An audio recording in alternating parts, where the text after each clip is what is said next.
Good morning and welcome to class number 6 of our 2022 Virtual HOA and Condo Academy. In partnership with the cities of Avondale, Chandler, Glendale, Goodyear, Mesa, Peoria, Phoenix, Scottsdale, Surprise, and Tempe. My name is Beth Mulcahy, and I am the managing partner and senior attorney for the Mulcahy Law Firm in Phoenix, Arizona.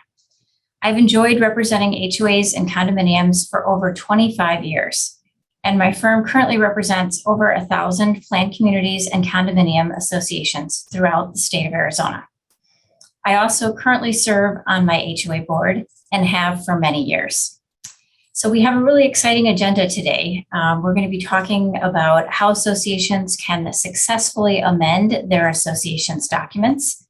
And we're going to give you some secrets by using our 5-step amendment plan, which will give kind of the recipe and the secret to associations and how you can be successful when you plan to amend your CC&Rs, your bylaws, and your association's rules. Also, we're going to be talking a little bit about the new legislation. As you probably know, our legislature is in session right now, and there have been 3 bills that have been passed by the legislature and signed by the governor, and we're kind of watching to see what happens in the final closing weeks of our legislative session this year. Also, we're going to be talking about the new Supreme Court case, Kalway versus Calabria Ranch. And this is a really important case in Arizona. Goes hand in hand with our topic today on amending CC&Rs, and we'll be spending some time evaluating that case and giving you some tips as to how you can navigate doing amendments to your documents in light of the recent Supreme Court ruling in the Kalway case. Okay, first things first, I always like to know who's in my audience today. Putting out there 2 polls right now. The first one is, which city do you reside in, or which city is your property in an HOA or condo located in? And then the second poll question is, what is your current role in your association? Are you a board member, community manager, interested homeowner, or other? So it's really helpful as I'm tailoring the class here today to understand who's here, what's the representative demographics. Do we have more board members? Do we have more community managers? Do we have more homeowners?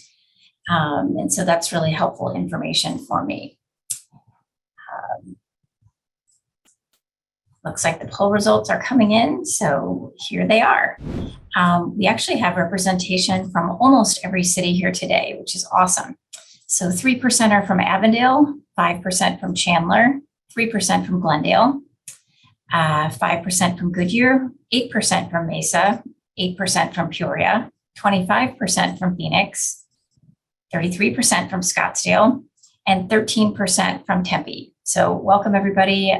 So great to see such a wonderful representation here today. Our next question is, we're going to be answering how many of you, what's your role in your association? So we have 60% of you here today who are board members, 18% are community managers, 20% are homeowners, and 3% are other. So it looks like we have a top heavy today representation of board members, but also really great representation of community managers and also homeowners. So welcome everybody. Thanks for joining us here today. Okay, let's start off first with our quick legislative update. What's going on in the Arizona legislature? As you know, our legislature started, we're a seasonal legislature, or not a full-time legislature in Arizona. And our legislature started the 2022 session in January of 2022. And, typically the legislative session, ends sometime in April, May, or June. This year, we're going right to the final day, it looks like, of the legislative session. The legislative session needs to end by June 30th, or it needs to be extended. Anybody who's closely following the legislative news in Arizona right now will notice that their legislature is still talking about the budget, and that seems to be dominating most of their discussions right now. There has been some dissent between both sides of the aisle in terms of what portions of the budget, how they want to spend the money in the coming fiscal year. And so that's kind of been the holdup. This year, interestingly, in 2022, We saw a really significant focus on the number of community association bills pertaining to HOAs and condominiums during this year's legislative session. In fact, after seeing two COVID legislative sessions in 2020 and 2021, we had the largest number of bills introduced this year in 2022 pertaining to HOAs and condos that I've seen in at least a decade. This year, we have seen 3 bills that have been signed into law as of right now. And these bills are going to take effect 91 days following the official conclusion of the legislative session. So, although these bills have been passed by both the House and Senate in Arizona, and the governor has signed these bills, these bills will not go into effect until 91 days after the legislative session ends. And we don't know that date yet because the legislature is still in session and working on the budget. So as soon as we have, the final dates that these bills are going to be going into effect, we'll let you know.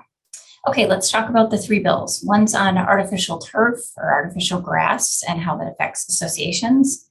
We have another one on political signs and community activity. And then the 3rd bill is on flags, first responder flags. So briefly, let's talk a little bit about the artificial grass ban and how it's prohibited for associations to not allow artificial grass. So basically, this bill applies only to planned communities. So that's important for you to know. This bill does not apply to condominiums. This bill was signed into law early in the session in March 30th, 2022. And basically, the bottom line on the law is that if a planned community's documents allow natural grass on a member's property, which most do in Arizona, after the time of developer control has ended, the association cannot prohibit installing or using artificial turf on any member's property. So if a member wants to have artificial turf on their property, they have the right to do so. Some things that the planned community or HOA can do to mitigate any potential issues that may come up would be they can adopt reasonable rules regarding the installation and appearance of the artificial turf. But those rules cannot prevent installing the artificial turf in the same manner that natural grass would be allowed by community documents. So they can have some rules and regulations to, regulate the artificial turf. The second thing that an association can adopt reasonable rules regarding would be the location on the property and the percentage of the property that may be covered with artificial turf. And this needs to be just to the same extent as natural grass would be allowed within the association. The association also can pass rules that regulate artificial turf quality so that we make sure that the artificial turf looks professionally installed and that it's of a high quality.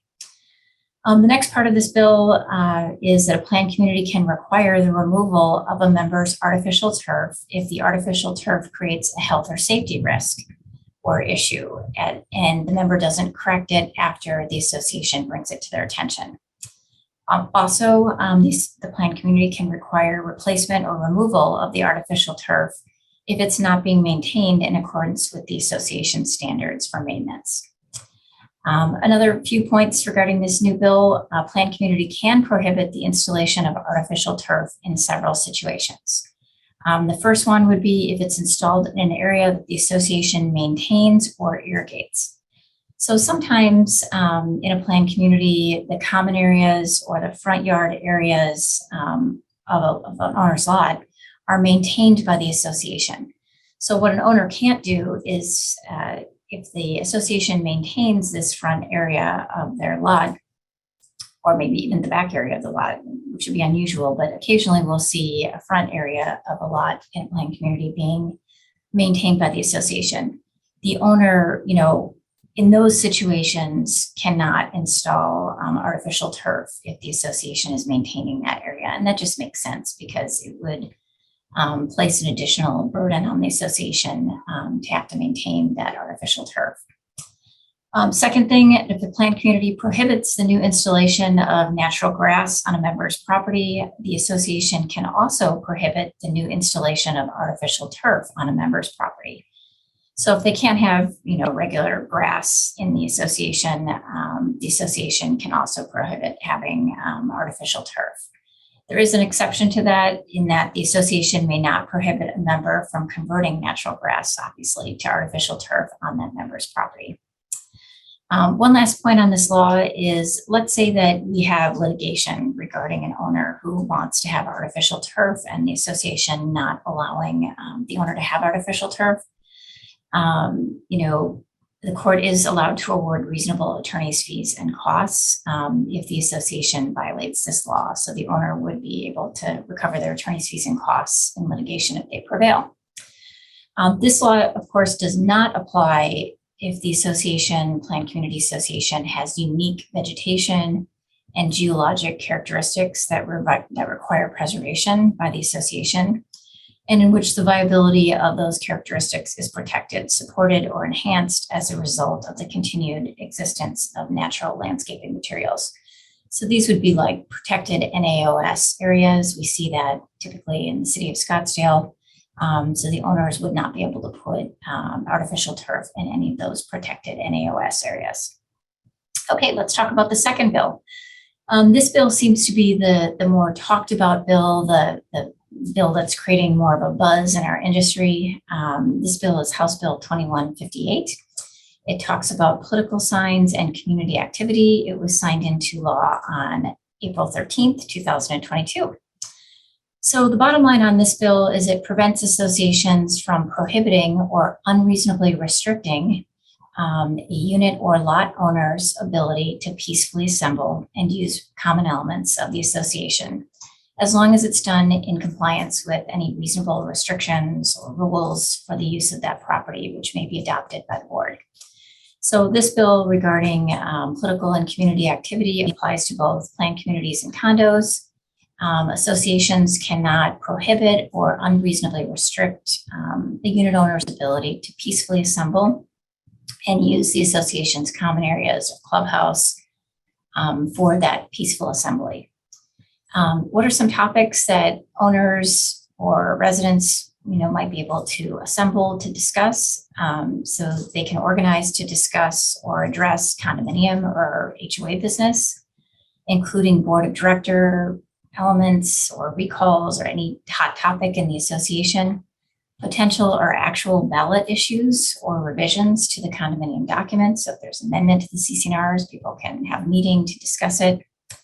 Also, a unit or lot owner can invite one political candidate or one non-unit owner to guest speak at an assembly or unit owners that has gathered to discuss condominium business. So you can have a guest speaker, but it's just one guest speaker is allowed. The association cannot restrict posting of notices for these informal lot or unit owner meetings on any physical or electronic bulletin boards that the association may have. So if you have an actual standalone bulletin board and the owners want to put up notice of these special, meetings that they're having, the association cannot prohibit it. Also, if the owners request to place this on the association's website, the association cannot prohibit it. One other thing that's kind of interesting is this bill adds the definition of political signs as a sign regarding any activity to elect or remove a condominium director or in support of or in opposition to a measure that requires a vote of the association membership. So just kind of as background information, there already is legislation which has already been passed many years ago that allows owners to have political signs for, candidates for state, local, national elections. Interestingly, this bill also expands the right of owners to have political signs for association business. So anytime a planned community or a condominium has an issue to elect or remove a condominium director, or if there's something that's going on in your association, maybe a special assessment or increase in assessments or an amendment to the CC&Rs, owners would be able to put up political signs in support or in opposition of any of these association type issues. So interesting new bill. A question that I've been getting a lot as an attorney that practices in this area is, do I predict that this will be something that is widespread used by owners? I really don't. Occasionally There are from time to time when there's unrest in a community, and maybe when there's some dysfunction, owners want to have meetings to discuss things. And so I don't think that this is going to be something that we're going to see on a weekly, monthly, or annual basis in your individual associations. But when there's trouble, I anticipate that this is a mechanism that owners will use to be able to peacefully assemble and to require the board to provide notice of the owner's ability to peacefully assemble, and so that other owners will be aware of these meetings. Okay, let's talk about the last bill for this year. Of course, legislature is still open, but we anticipate that this is going to be the last bill that will be passed this year. This bill is House Bill 2010. It talks about first responder flags. It applies to both condominiums and planned communities, and it was signed into law on June 6, 2022. So the bottom line on this law is that regardless of what a planned community or condominium document states, a planned community or condominium cannot prohibit the outdoor display of a first responder flag. This flag, however, may incorporate the design of one or two other first responder flags to form a combined flag. These planned community or condominium also cannot prohibit a Blue Star service flag or a Gold Star service flag. So this bill goes on to define a first responder flag as a flag that recognizes and honors the service of any of the following. So a law enforcement that is limited to the colors of blue, black, and white, and the words law enforcement, police, officers, first responder, honor R, support R, and department, and the symbol of a generic police shield in a crest or a star shape. The second, first responder flag that's covered under this would be the fire department, and that is limited to the colors of red, gold, black, and white. The words firefighters, FD, combined, first responder, department, honor R, support R, and the symbol of generic Maltese cross. The last area that's going to be covered under a first responder flag would be paramedics or emergency medical technicians. And that is going to be limited to the colors of blue, black, and white. The words first responder, paramedic, emergency medical, service, technician, honor R, and support R, and the symbol of a generic star of life. So our office is going to be sharing with you some photos of the different first responder type flags that I think would be helpful for all of you to be aware of what the different flags look like, and the fact that 91 days after this legislative session ends, those flags will be allowed to be flown regardless of what your association's documents may say on this. So we had kind of a big year this year legislatively. I think a lot of these bills are, we've seen the artificial turf bill many years in the past. It finally was passed this year. It was introduced many years in the past, finally passed this year. The political community activity bill, that was something that was introduced maybe once or twice previously, and it definitely was passed this year. I think definitely a sign of the times, with a lot of the different things that have been going on with the pandemic and other issues within our country. And last, the first responder flag is most definitely a result of the sign of the times. So big legislative year this year. We'll continue to watch the bills over the next 2 weeks to see if there's any other bills that may pass this year that pertain to HOAs and condominiums. Our firm will be sharing with you, if we haven't already, we have a summary of the pending Arizona legislation, which impacts HOAs and condominiums. We update that every week. Our legislature is in session. And if you go to our homepage of our webpage, you can find the updated version each week while the legislature is in session. And our homepage of our webpage is www.mulcahylawfirm.com. Also, once legislative session formally ends, we will be putting out a cheat sheet on the topic of all the bills that are passed this year to assist your boards and your association members with better understanding the new legislation that pertains to HOAs and condominiums. Okay, let's jump right into our topic for today, which is going to be amending association documents. This is such a hot topic right now because there are so many associations that currently have outdated documents. And just as a refresher, what are the typical documents for an association? So we have the covenants, conditions, and restrictions, which are sometimes called the declaration or the CC&Rs. We have the bylaws of the association, which is kind of the how to run the board and the association board business. In the articles of incorporation, we have the association rules and regulations. So there are a number of reasons why these documents need to be updated. A common question that I hear from many boards is, how often should we amend our association documents? Like, is this a every year thing, or is this once every 20 years? Generally speaking, association documents should be amended at least once a decade. And I'm sure that there are many of you who are listening in on this Facebook Live today that might be looking at your documents and finding that you haven't amended them in 20 or 30 years or 15 years. That's okay. What I would recommend is that you place in your budget for 2023 at least $5,000 in legal fees to amend your association's documents, to do a comprehensive amendment, because your documents probably contain a lot of outdated language, language that may not comply with federal, state, and local laws that pertain to your association. Also, things may be handled differently in your association now, and your documents conflict with how things are handled. Like maybe your associations allow sheds on an owner's property now, and the documents, the CC&Rs say no sheds, and a majority of your owners have sheds now, so you want to change that provision.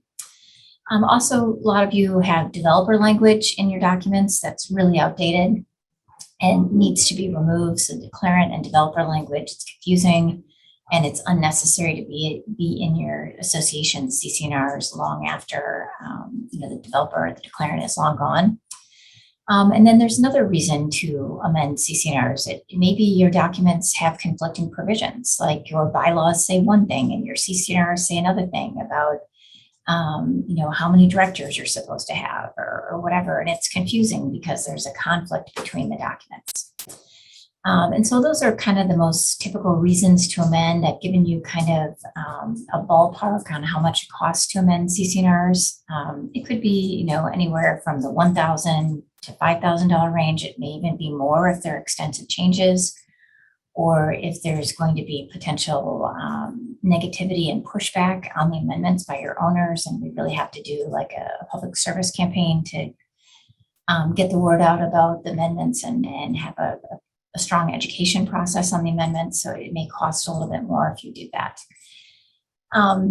Having been in this practice area for 25 years, I've definitely seen different cases that have been decided. Most recently, there is a really important case that pertains to an association's ability to amend CC&Rs. And so I want to start off with talking about that. This is the Kalway versus Calabria Ranch case. It's an Arizona Supreme Court case. It was decided on March 22nd, 2022. And our office is going to be sharing a copy of the case on Zoom and also on Facebook Live. So if you're interested in actually reading the case, you certainly have the right to do that. So one thing I want to say about this case is that a lot of people have been in the association industry, HOAs and condominiums, have been upset about the ruling by the Supreme Court. And there's been a lot of discussion that, hey, this case is going to make it so difficult for associations to amend their CC&Rs and impossible to amend CC&Rs. And just some, starting points on this case is that after been practicing in this area for 25 years, one thing I've learned is that, don't overreact when there's a fine tuning to whether it's case law or it's statutory law. I think the best thing to do is to take a reasonable approach and don't overcorrect based upon, a case or a statute. Of course, we have to follow whatever the court or our legislature gives us as a ruling or new legislation. But there are many times corrections that can be made in how we implement things that can comply with the case and still meet our objectives of the association. So if anybody heard about this case, the Kalway versus Calabria Ranch case, and they're thinking this is going to make it impossible or difficult for us to amend our CC&Rs, it's going to make it something that's a little more challenging, that's for sure, but it's definitely not going to make it impossible. And our document amendment provisions and proposed amendments will just need to be carefully amended and drafted as in response to this case. So let's talk a little bit about this case. This is a unique case. Like I said, it went through the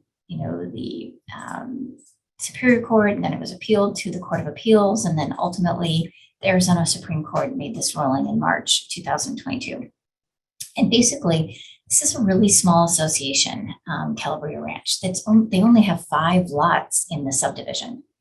And in 2018, several owners, so remember there's only 5 owners, several owners decided to amend the CC&Rs by a majority vote. And they did this without the Kalway's approval. And the Kalways were an owner in the association. And honestly, I think objectively looking at this case, I think that really upset the Supreme Court that, that these owners in this association, such a small association, they proposed the amendment. They got a majority vote, which was what was the requirement in their CC&Rs, but they didn't tell the owner, one of the owners, about the amendment. And they didn't even give that owner an opportunity to vote yes or no in favor of or against the amendment. And the owner, Mr. Kalway, claimed that the amendments negatively affected him and his lot. Interestingly, his lot was 23 acres, and the other owner's lots were between 3.3 and 6.6 acres. So, it was the Kalway's opinion that, hey, the association members went past this amendment to the CC&Rs, and they didn't consult with us as an owner, which they should have. And I 100% agree with that. You have to send CC&R amendments to all owners to vote on them. And then to make matters worse, the Kalways felt that the amendments that were proposed and passed by these majority vote negatively impacted their property. And so, of course, they decided to sue. So the Arizona Supreme Court, looked at the facts of this case. And basically, they came up with a few important points that I think are notable for us to discuss here today. The first point is that the court said that the original declarations, the original CC&Rs, needed to give notice or sufficient notice that there was a possibility of a future amendment to the documents. And I think we can all agree most association CC&Rs have an amendment provision. So when owners, when the association decides to propose amendments to the CC&Rs, when the owners became record owners in the property, they received a copy of the CC&Rs. The CC&Rs give notice that, hey, the CC&Rs can be amended by a certain percentage of owners voting in that manner. And so the case said that the original declaration has to give notice of the possibility that these documents can be amended, right? And the amendments must be reasonable and foreseeable. So, these are difficult questions, right? What's reasonable? What's foreseeable? And another thing that the court went on to say is that the Supreme Court said that associations that are considering amendments to a declaration must look to the original declaration to determine whether it gave sufficient notice of the future amendment, and that the declaration must alert an owner to the fact that CC&Rs can be amended to refine the CC&Rs, to correct an error, fill in a gap, or change it in a particular way. And so one interesting thing that this court also said was that courts have the authority to blue pencil through amendments, and they can fix amendments by, making them grammatically correct, and they can fix amendments by blue penciling through what they consider to be unreasonable provisions. And so this really gives the courts the ability to strike language from amendments to CC&Rs that may have been passed by the owners with the requisite percentage, where a court considers that the amendment is invalid. So, obviously this case is problematic. I think any attorney that practices in Arizona looked at this case and was concerned because it has a lot of nebulous terms, and how do we determine if an amendment is reasonable and foreseeable? And, have the amendment provisions been worded in such a way in the past that it gives us the authority to refine the amendments in the future, correct errors, fill in gaps, or change it in a particular way. Every amendment section in Arizona is different. So the bottom line is this is a notable case. It doesn't stop us from doing amendments. It just causes us to pause and think about how we're structuring. Well, first, what do the amendment provisions state now before we amend? That's something that we should carefully look at. And then we should make sure that when we're structuring our amendments to the CC&Rs, that we're doing it in such a way that it's consistent with this case. And, there's some risk, no question about it. But if you structure the amendments in a way that addresses the issues that have been raised in this case, and you're not doing overreaching amendments that, weren't foreseeable, and amendments are reasonable, then we feel that you should be able to work with the confines of this case and amend your documents. So bottom line is this case is notable. It causes us to think more carefully about how we're structuring our amendments going forward. But we still are proceeding forward with amendments. And I think it's the intent of this case, that they weren't giving us, a direction that, hey, you can never amend your CC&Rs. It just is saying that there needs to be fine tuning and analysis as to how you're actually wording the amendments. Okay, so let's talk a little bit about a 5-step plan. So if you're one of these associations that has documents that haven't been amended in a decade, the next few things that we're going to be talking about are really important for your association. We've structured a 5-step plan. In the 25 years that I've been practicing in this area, we have fine-tuned it, made it better. And if you follow this plan, your association will be successful in navigating the amendment process and successful in getting the amendments passed. So let's start out with what the first part of the 5-step plan is. And we actually have a cheat sheet on this topic. Okay, so 5-step plan. Here's the plan you need to follow if you want to successfully amend your CC&Rs. So step number 1, what is required to amend the documents? So the board needs to check the specific language of whatever document you want to amend. So the CC&Rs typically have an amendment provision, and you're going to need to go to that amendment provision. You may want to consult with your attorney at this point to talk a little bit about the Kalway case and see how that case might affect your amendment provision and whether or not it's worded in a way that would give you the ability to amend in light of the Kalway case. The bylaws also have an amendment provision. Articles of incorporation typically have an amendment provision. Rules are typically amended by a board vote. That's usually also set up in the CC&Rs or the bylaws saying how the rules can be implemented and amended. Most documents do require approval of the membership to amend. And there are some rare cases where the board can amend the documents. Typically, it's going to be like the rules and regulations are, normally when the board can amend the rules and regulations. But occasionally the bylaws can be amended by a board vote too. So it's real important that you look at the amendment section for each document. Also, another point to think about is that this is a time where you definitely want to have your attorney involved because the amendment sections are worded in such a way that sometimes it's confusing. So sometimes there's language in there that says the CC&Rs can be amended by 67% of the owners voting at a meeting of the membership where a quorum is present. And that is different than 67% of all owners. So sometimes the exact language of the amendment provision makes it easier or harder for your association to amend. So for example, if you have a section, like I said, in your CC&Rs that says you only need 67% of those voting at a meeting of the membership where a quorum is present, you just need to have a quorum at the meeting, and you're going to find that typically in your bylaws, and then you just need 67% of a quorum to approve the amendment. And that's typically going to be a lot lower than 67% of the entire membership. So very important to talk with your legal counsel so that you make sure you understand the language of the amendment provision and you know exactly what the exact number is that you're going to need to amend the document successfully. Another important tidbit that I want to mention to you is sometimes the amendment provisions require that the amendment ballot be acknowledged. And what that typically means is that the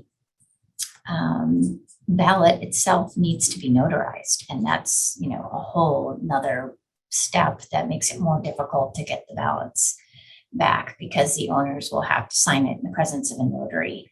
And that's, just kind of an unusual add-on that's going to be more difficult for your association. We have some tips if you're in that situation. Typically, we'll have a notary come to the association and hang out at the pool on a Saturday, and anyone who wants to come and have their signatures notarized would be able to have the association, the notary hired by the association to sign it, to stamp the notary stamp on it and witness the signature. Some other kind of weird things that can come up sometimes, there's a provision in the Condominium Act that says that in order to amend your association's documents, it requires approval of 67% of the votes within the condominium association, or any larger percentage if the CC&Rs specify a larger percentage. So that's kind of important because sometimes older sets of condominium CC&Rs may say that you can amend them with just 51% of the membership. Well, that's when the state law would kick in and would say, no, you actually need 67% because the state law trumps your documents. And if it's lower than 67%, the 67% would need to be met as a benchmark under the state law. So there are just some kind of weird nuances. There's also sometimes where we'll see a requirement that you have to have the first mortgage or the first deed of trust approve any amendments. And that's just kind of a weird outlier that's left over from the 1980s that most mortgage companies and deed of trust companies don't even know what to do with the ballot when it comes in. And so we have a specific strategy. If you're one of those associations that has that difficult language, we have a specific strategy that we follow on those to help you navigate that process. So the first step is just really important because we have to determine what exactly is required to amend the documents. And like I said, it's really smart to have your legal counsel helping you determine what is the percentage that you need to amend each respective document, or whether the board can amend the documents. Okay, step one, figure out what percentage you need. Step two is the long step. This is the step where we review the documents for changes and then we draft the proposed changes. And typically what I prefer as legal counsel for associations is I prefer if the association lets me do the first draft of the amendments. And so what our office typically does is we place all of the documents into a Word document and we turn on the track changes function in the Word document. And we just start going through the documents several times, and we start making changes to the documents. And those changes are redlined, so it's very simple to see, what we're changing, what's being removed, what's being added, and any questions or comments we have, we can put in the comment sidebar. And so what we'll typically do is go through the document 4 or 5 times with the changes, and then we will send those to the board. And sometimes it's just one board member who's our liaison, or maybe there's a committee, or maybe it's the entire board. And then they look at our changes and they come up with any comments or changes of their own. They also redline the document so that we can track what's been changed by them and any questions that they may have. And then after they, get us back their comments on the document that's being revised, then we set up a meeting. Most meetings now are on Zoom, which is probably most convenient for everybody.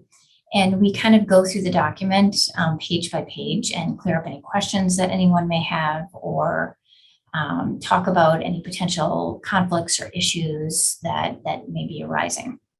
And that's typically a really productive meeting. Usually is about an hour in length, and we, analyze the document and talk about, okay, these are the final changes that we're going to make. We go back and forth and come up with decisions on these are the final amendments that we're agreeing to as legal counsel and the board.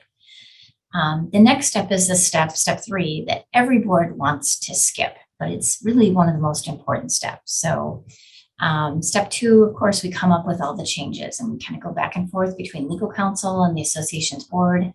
Step 3 is when we take those changes to your members and ask for their input.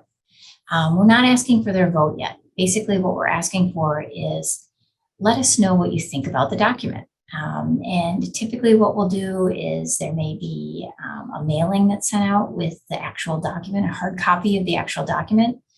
It also could be we could have a town hall meeting. We could put the document on the association's website and ask for comments. We could send it out by email.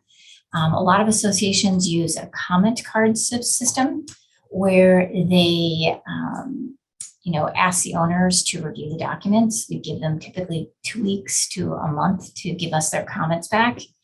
And basically, you're not going to get a lot of comments back, honestly. Maybe 10% of your owners will give you feedback that they like or don't like certain provisions. And that is really helpful because it gives us feedback as to, what provisions may be controversial and that we may not want to include because it may tank the entire amendment. Or maybe people give us feedback that, hey, did you think about adding this? This would be a really helpful provision. And so soliciting information from the community regarding the amendments is important because it gives us feedback so that if there's something that there's negative feedback, that we can take that part of the document out or fine tune it further or add something. We typically get the comment cards back as a board, and then the board and legal counsel have a very short meeting, maybe 30 minutes, and we decide what are going to be the final changes based upon the comments. We strategize. We definitely strategize as to if we get a lot of negative feedback on something, are we going to separate that out and vote on that separately, that controversial issue, or are we going to risk it and put it in the document? And we just kind of strategize on all of that as a team as to what the best procedure is. So another benefit of talking to your homeowners about the amendment before they're asked to vote on it is when we get to the voting part, which is going to be the next step, there'll be some owners that'll say, I don't like this, I don't want this, why are we doing this? We can remind them that in step 3, hey, we went to you and asked for your feedback, but we never heard back from you. And that usually is a silencer. Usually people stop complaining at that point, and they just vote yes or no. Okay, so step 4, this is developing a plan for a reasonable time frame to, get the amendments voted on and passed. So basically at this step, we are sending out a ballot that's created by your legal counsel, the final version of the amended document, whether it's the CC&Rs, the bylaws, articles of incorporation, and it's typically redlined, so it's very easy for people to know what's being changed. The ballot gives them a chance to vote on the entire document. Maybe we've got a side vote on something that's controversial as a secondary vote. And this is where we talk about how long do we think it's going to take to get the percentage we need to approve the amendments. Some associations tell me it takes 30 days. That's very rare. Most associations, it takes somewhere between 3, 6, 9 months to get the votes that they need to amend the documents. You may want to do the voting in conjunction with an annual meeting because you typically have higher participation at an annual meeting. So there's a whole strategy that goes into when we send out the ballot, how long we give them to return it. Are we going to do it in conjunction with an annual meeting? And basically we map out how long we think it's going to take. Okay, so As part of step 4, we sent out the ballot. Now we're starting to get the ballots back. And typically what happens is we see somewhere between 30 and 50% of the ballots come back within a pretty quick time frame, like 30 to 60, 90 days. And then after that initial wave of yes or no ballots comes back, then honestly, it's just blood, sweat, and tears to get the last percentage that you need. So what we typically will do is we work with the board, we create a spreadsheet, an Excel spreadsheet, and we list all the owners' names in your association. And we list, if they voted or not voted. And we start a follow-up plan for getting the owners who haven't voted to try to vote. So we'll start emailing those owners that haven't voted. We will maybe pick up the phone and contact them. Some associations break up into block captains, and they'll knock on doors of people who live on their block to try to get them to vote. There's a number of different ways you can do it: by mail, email, reminders at meetings, knocking on doors, phone calls. And really, it does take blood, sweat, and tears to get those final, votes to push us over the threshold. Okay, the last step is you now receive the number of votes that you need to successfully amend whatever document you're trying to amend. And once those final votes come in, we verify that the record owner has signed the ballot to make sure that it's a valid vote. We are required to create an amendment document that the president and the secretary of the association sign in the presence of a notary, indicating what those final amendments are. That document, the amended, whether it's just an amendment to the CC&Rs, or maybe it's an amended and restated full set of your CC&Rs, those need to be recorded with the Maricopa County Recorder's Office, or whatever county you live in recorder's office, within 30 days of obtaining the requisite vote to amend the document. So this is a time issue, So it's very important that we're keeping track on the spreadsheet, the votes as they're coming in, and that once we meet the threshold of the number of votes that we need, we verify that the votes are signed by record owners and are valid, and we need to record the amendment within 30 days of getting that last vote. Now, the CC&Rs are the only document that gets recorded with the county recorder's office. The bylaws are just placed with the association's records and are signed also by the president and the secretary. The bylaws don't have to be signed in the presence of a notary. The rules, as we've stated previously during the seminar, the rules are typically amended by the board. And so the meeting minutes would just need to reflect the fact that the rule or rules have been amended. And then remember, as part of the closure on this process, we have to make sure that the owners all receive a copy of whatever's been amended. So there needs to be a mailing or an email to all owners with, these are your revised documents. Also make sure that the management company is providing updated documents to any purchasers. So as you probably know, when a property is sold in an association under Arizona law, a disclosure statement is provided to the buyer with all aspects of the association. And one of those aspects is the association's documents. So when the management company is providing the documents to the buyer, we want to make sure that they're providing the updated, amended documents that have been, are now in effect and been passed by the owners. And so really that's the 5-step plan. It works. When boards try to skip steps or rush the process, sometimes it doesn't work. So just a quick refresher. First step is determine what percentage you need of your owners to amend the document.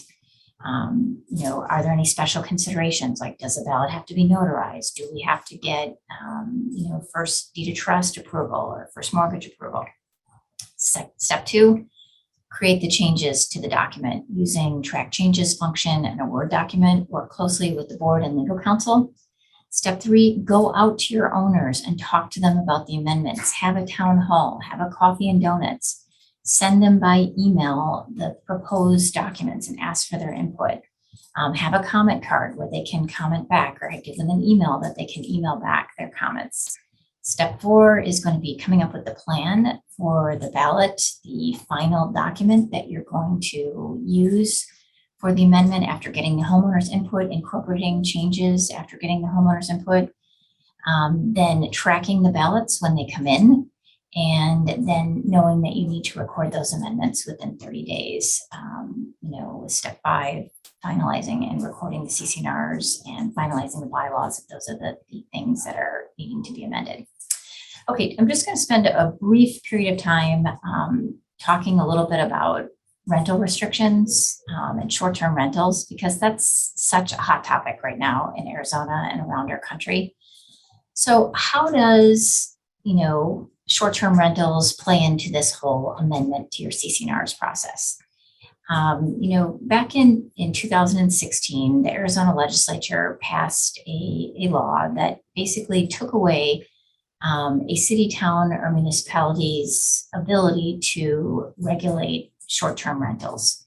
And that was really a game changer in our industry because, prior to that legislative session in 2016, cities, towns, counties, they regulated short-term rentals through zoning and through ordinances. And so associations really didn't have to worry about having a hotel pop up next to them with nightly rentals, because everything was zoned in such a way that transient housing was in certain zoning districts, and transient housing is going to be considered like hotel type housing.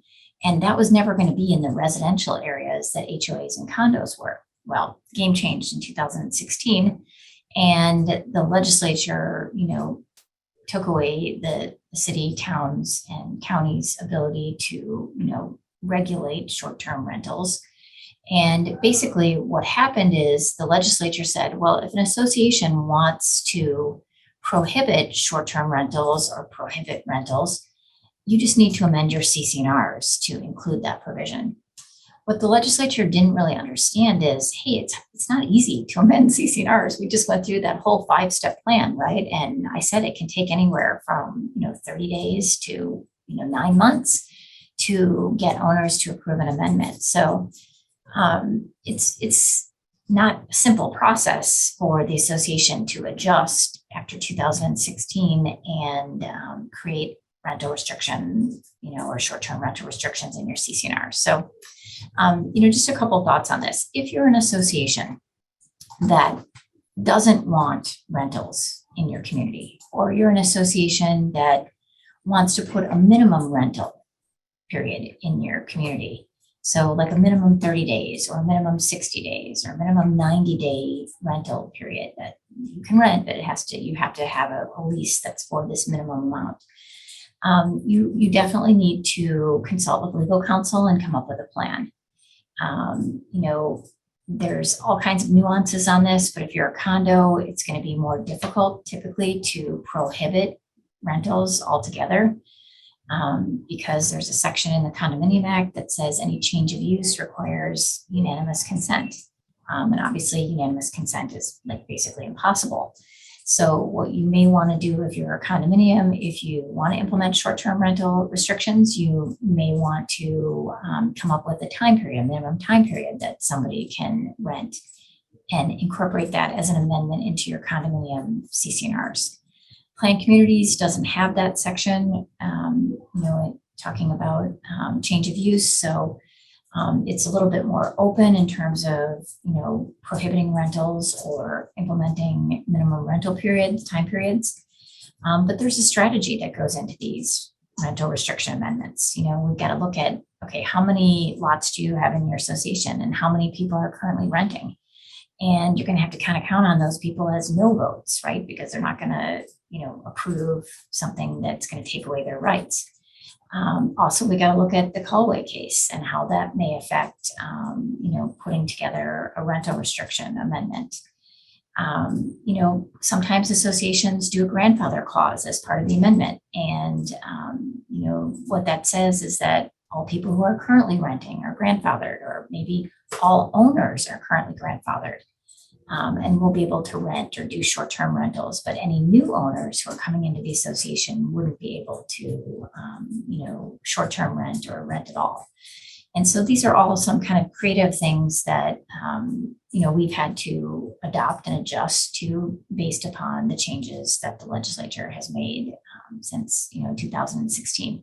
interestingly, if you Google, issues with short-term rentals, you're going to start to see that there are a number of cities, towns, and municipalities who are starting to implement short-term rental penalties for bad owners and bad tenants. And we're going to be talking about that at a future seminar. And we're doing some research this summer with some law clerks that our firm is working with to come up with the specifics on what each city has in terms of, I know Paradise Valley and Scottsdale have already implemented some pretty serious penalties and restrictions for landlord owners who have bad short-term tenants in their properties. And so we're going to be talking about that in the future. So make sure you're tuning into our future, neighborhood services virtual seminars, and also you're checking out our webpage for our firm and our social media on Facebook and LinkedIn and Twitter, because these are hot topics, and we're going to be introducing different new cheat sheets and some white papers this summer that are going to further evaluate some of these hot topics and how your associations can navigate these rental restriction amendments. So I thought it was notable that we bring it up. If you're having problem with short-term rental issues in your community, reach out to our firm. We have some very successful methods to get the landlord owners to comply. First line of defense is we may be going to the cities to complain about the bad short-term renters and the tenant landlord that is allowing these short-term rentals that are violating possibly city ordinances and definitely the association's restrictions. We also can fine the owners for bad behavior by their tenants. Typically, I will contact the owner landlord and let them know that, hey, if this continues, we may need to file a lawsuit against you, and this could result in thousands of dollars of attorney's fees.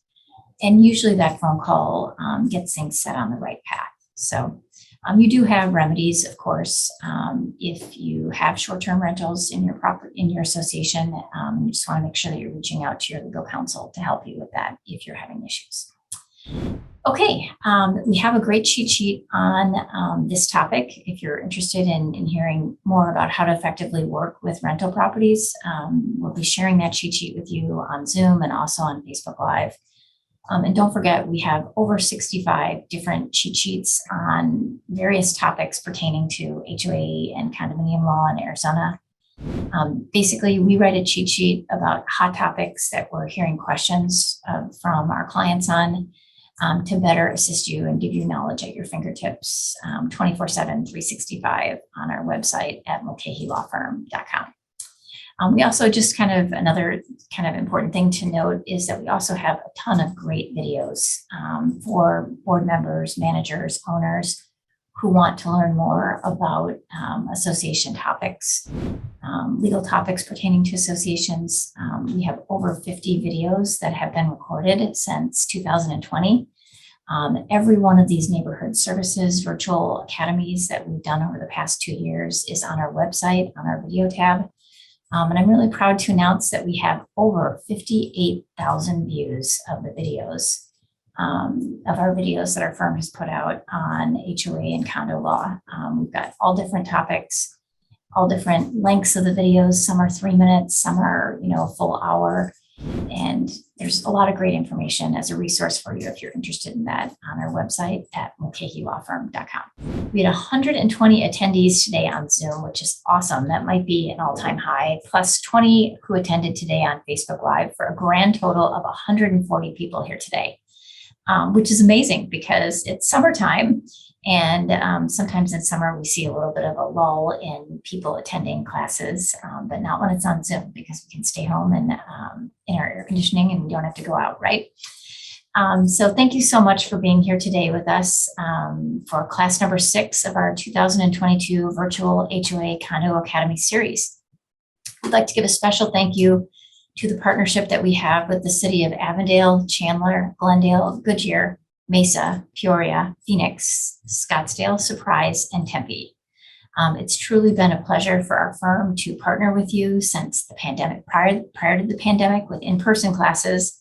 And now post-pandemic, hopefully, to partner with you for these classes, these virtual classes, which give owners and property managers and board members a place to hear more about important topics in our different HOAs and condominiums, have a free resource to ask questions and get questions answered, and just to provide valuable information so that everybody can live harmoniously in their communities. It's very encouraging to see all the continued interest in our virtual seminars. We have a very high participation with the virtual seminars, and we appreciate you tuning in each month. As I stated previously in our session today, we keep videos of every single class that we teach for these neighborhood services virtual HOA academies on our webpage at mulcahylawfirm.com. Lots of people go back to them as a resource after the classes to re-listen to them and maybe show to their other board members. And we thank you for coming back and looking at the videos after the fact. I want to mention that we have our First Friday free call-in coming up on Friday, July 1st, right before our favorite holiday in our firm, which is the 4th of July. For those of you who may not be familiar with our virtual First Friday free call-in, it's always the first Friday of the month at 9:00 a.m. We go live on Zoom and Facebook Live, and we answer your questions for free. You can submit your questions starting now through July 1st at 8:45 a.m. And we post information on this on many different means on Facebook and on our website. And you're welcome to join us for the next First Friday free call-in. We usually get a lot of good questions, and it usually takes about an hour and a half to get through all of them. Also, we're going to be teaching our July class, July 19th, for Neighborhood Services Virtual HOA Academy.